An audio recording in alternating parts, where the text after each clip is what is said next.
Yes, Kenya. Tamu sana, yes, tamu sana. The recently concluded UDA nominations on the mountain badly exposed William Ruto's soft underbelly on the mountain. And that is so because before the nominations, there was a perception that William Ruto had already locked the mountain. Yes, that was the perception. And William Ruto was using that to intimidate his political opponents to a point even declaring himself the mountain kingpin. That was before the nominations. And after the nominations, where a turnout of less than 5% was actually seen on the mountain, that might have actually changed the narrative. That actually dealt William Ruto a very big blow on the mountain. And I know that turnout is sending William Ruto's allies into a panic mode. Because you will agree with me that in areas where parties are dominant, you can find a very weak leader or a very weak candidate being elected just because he is in the dominant party. And that was the situation that was on the mountain before the nominations. Yes. So these weak aspirants, or rather seemingly weak leaders, they were just hanging on to William Ruto's coat because William Ruto was popular on the mountain. And such a thing was seen just recently during Kiambaa parliamentary by-election. A very weak aspirant in the name of Kawanjiku managed to beat a very strong aspirant in the name of Kariri Njama. Kariri Njama was contesting on a Jubilee Party ticket, and Kawanjiku was contesting on UDA Party ticket. And at that time, William Ruto was seriously popular on the mountain, and that actually earned Kawanjiku an election as a member of parliament, despite the fact that even the residents of Kiambaa constituency were actually confirming that Kariri Njama was the right candidate, only that he was in the wrong party. So a good majority of these leaders supporting William Ruto, and who maybe have now won UDA party tickets, they might be very weak candidates who are just hoping that William Ruto's popularity on the mountain should continue, or rather should persist. But now the UDA nominations just complicated things. And also about 3 days ago, President Uhuru Kenyatta made it very clear that immediately campaign starts official campaign starts, he will actually be campaigning for his candidate on the mountain. He will go personally to the ground to campaign for his candidates.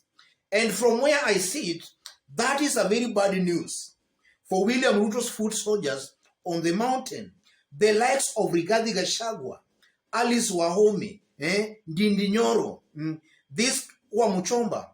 That's a very bad news for them because it's automatic and they know this. The moment the president will start his campaigns on the mountain, tides will definitely change. You will find now William Ruto's popularity on the mountain going down seriously. And if maybe the president does his campaigns on the mountain, then the ground is even. Maybe William Ruto side 50, the president side 50. I'm very certain and very sure that a good number of William Ruto's foot soldiers, these older aspirants on the mountain, most definitely, they might not make it in August elections. And that is so because likely they were just people who are not very strong on the ground. All they were hoping to ride on was just the wave, UDA wave on the mountain. So in the absence of that wave, a good majority of them might actually not get elected. And I'm saying that because sometimes back, Rigathi Gachagua shocked very many people when he made it very clear that on the mountain, the good people of Mount Kenya will not look at what a candidate or rather an elected leader has done as long as you are supporting William Ruto. That was Rigathi Gachagua some months back when William Ruto was seriously popular on the mountain. And that was a confirmation that in Rigathi Gachagua's constituency in Madira, Rigathi Gachagua might not have performed as was expected, only that he has been mentioning and aggressively defending William Ruto. That is what might have endeared Rigathi Gachagua in Madira constituency. So in the absence of that William Ruto wave on the mountain, Rigathi Gachagua in Madira constituency is just but a shell. So that Rigathi Gachagua, from where I see it, might be praying very, very hard for William Ruto's popularity to persist on the mountain. Because in the absence of that popularity, his own re-election as Madira Member of Parliament is actually at stake. And then if you look, Rigathi Gachagua has so far been given a direct party ticket to defend his Madira seat. If you look at somebody like Wamuchomba, Kiambu women representative, actually Wamuchomba is widely believed that she did nothing for this time she has served as Kiambu women representative. And at some point, before she crossed over, it was almost certain that she was not going to be elected or rather to be elected as maybe a women representative. But then she joined William Ruto and then sought a seat as a member of parliament, Githunguri, which she won that Oda party ticket. So again, in the absence of William Ruto's wave on the mountain, most definitely the likes of Wamuchomba might not actually make it in this year's August election. Same to Alice Wahome.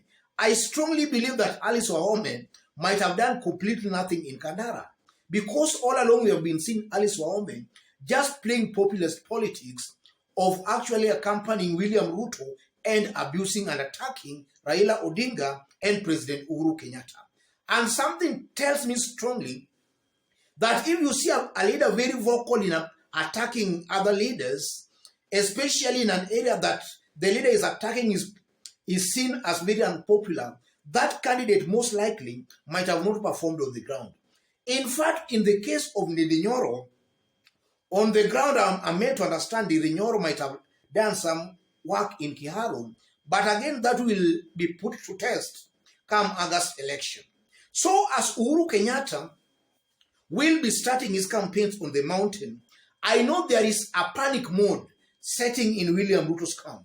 The camp of William Ruto, especially these leaders on the mountain, they know that most definitely, in the absence of William Ruto's popularity on the mountain, most likely they will be sent home. And then again, if you look at William Ruto himself, if you look at the turnout that was seen in the other nominations, and then you compare the turnout to what happened in Rift Valley, the turnout was very, very much okay. If you compare 2017, the turnout in Jubilee in 2017 in Rift Valley, and the turnout for Oda in Rift Valley in 2022, they are almost the same. But if you compare the turnout in Oda on the mountain to the turnout of Jubilee in 2017, completely different. In 2017, the turnout for Jubilee during the nominations was around 42%. In this year's election, is almost less than 5%. And you know, in these party nominations, they actually predict the actual strength of any political party, because it's just remaining about 4 months to the election. And I won't be surprised, ladies and gentlemen, to find out that come August election, the turnout that we witnessed during Uda nomination, those are the actual people who might actually turn to vote for William Ruto and his candidates. This is not just by an accident. And for those who maybe were doubting on the mode that was used for Uda on the mountain, I did explain that in our yesterday's video. Anybody who had an ID was allowed to vote during Uda nominations on the mountain. But still, the turnout was still that low. All those are indications that things are very bad for William Ruto and his allies on the mountain. There is a panic mode setting. And that panic mode is setting because the president is just about to hit the campaign trail on the mountain. And when the president does that, we are most likely going to see very interesting political dynamics on the mountain. Otherwise, ladies and gentlemen, let me stop there. In case you've bumped here for the very first time and so far you have not yet subscribed, kindly subscribe, give this video a like. Yes.